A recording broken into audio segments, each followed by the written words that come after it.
Hello everybody and welcome to the channel. Of course, today I've got a puzzle which I think you're going to help me to solve. You know, this puzzle is about relationships. So if I mention something about relationship, this is an educational video. So educational, we learn and we grow. You know what I'm trying to say? So I am not to pinpoint at somebody, or maybe it happened to you, it happened to somebody else. That's quite something different. So at this point, I was traveling from Europe. Uh, I stopped in Addis Ababa, Ethiopia. I was traveling Ethiopia. And then when I came to Addis Ababa, I took Kenya Airways, which actually brought me to Johannesburg or our Tambo International Airport. But then the story is this. I hope you're going to help me to solve this puzzle. I had slept well from Europe to Addis Ababa, sleeping well, the plane. But plane always moves. So you really sleep, but not much. You know what I'm saying? You know what I'm trying to say?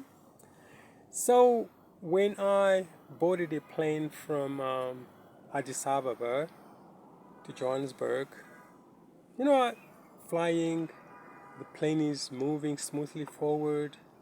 The clouds are passing by this way and this way. The plane wasn't that full. On my seat was a three-seater. I was alone. And I was just dreaming, looking outside, looking at the clouds passing. The clouds are like a carpet which are lower down the plane. You know what I'm saying? While I was looking outside on the window, I could see the engine. I was just behind the engine. I heard a voice. The voice said, "Do not sleep with any woman in Africa." So I thought, I am going to Africa. So does it mean that I will not have to sleep with any woman? You know what I'm trying to say? I hope you understand what I'm trying to say as well. This video is for educational purposes, so anyone can watch it. So that voice was very clear. It says, "Do not sleep with any woman in Africa." And I was going to Africa. Now that was the year 2018 in December. So I'm a Christian and I know God talks. And I heard that voice. It actually came from God. It was very clear. I can remember it until now. Do not sleep with any woman in Africa. Of course, my wife, she's in Europe. So I left her there and our marriage, of course, broke down, unfortunately. And that's the story.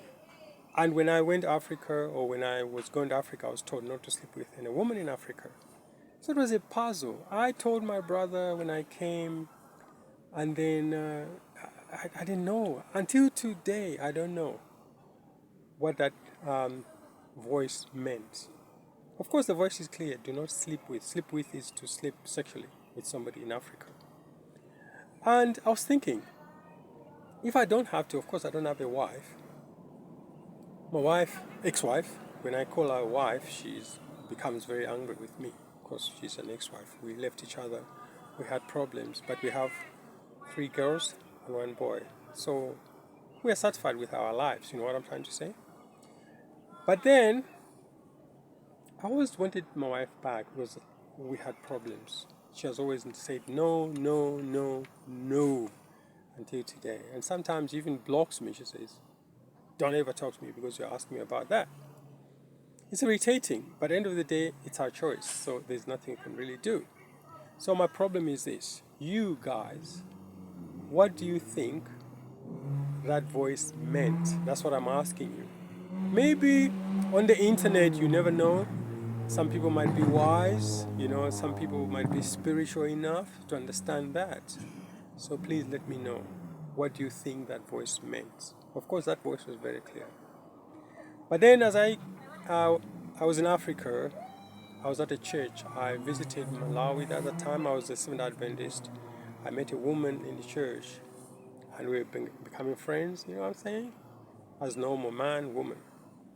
I started to talk to her. We got used to each other.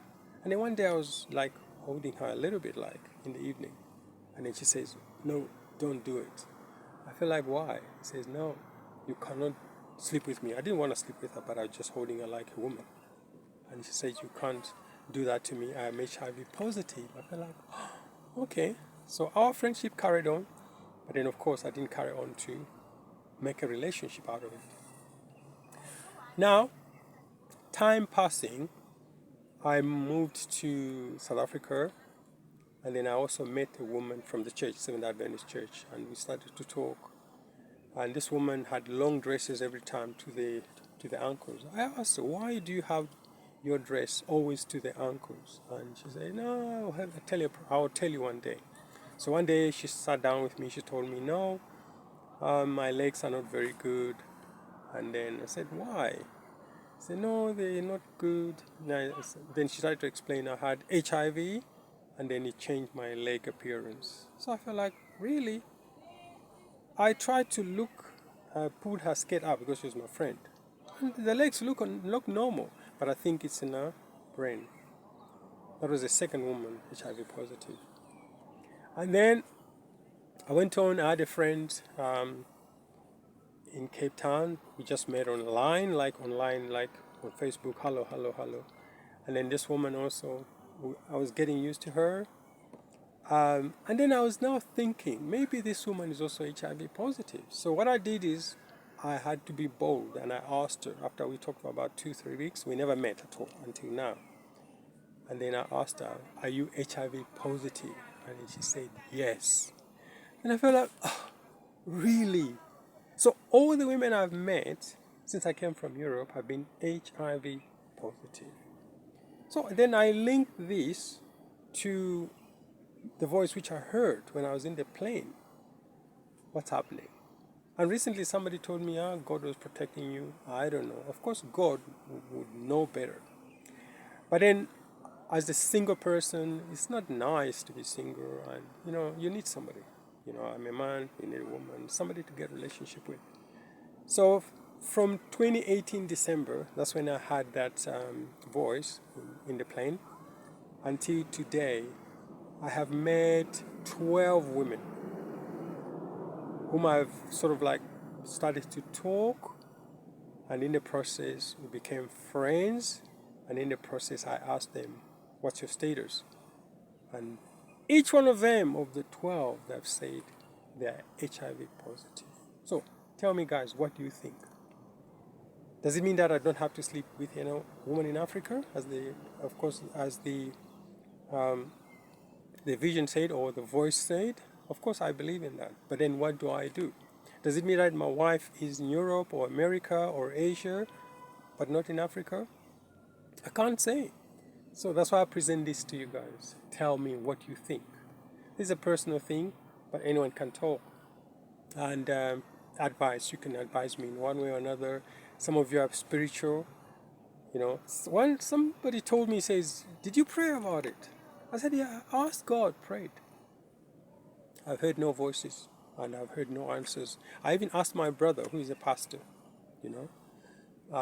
he said, maybe this is what I think.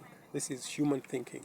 He says maybe God was telling you must not sleep with any woman in Africa unless you get married.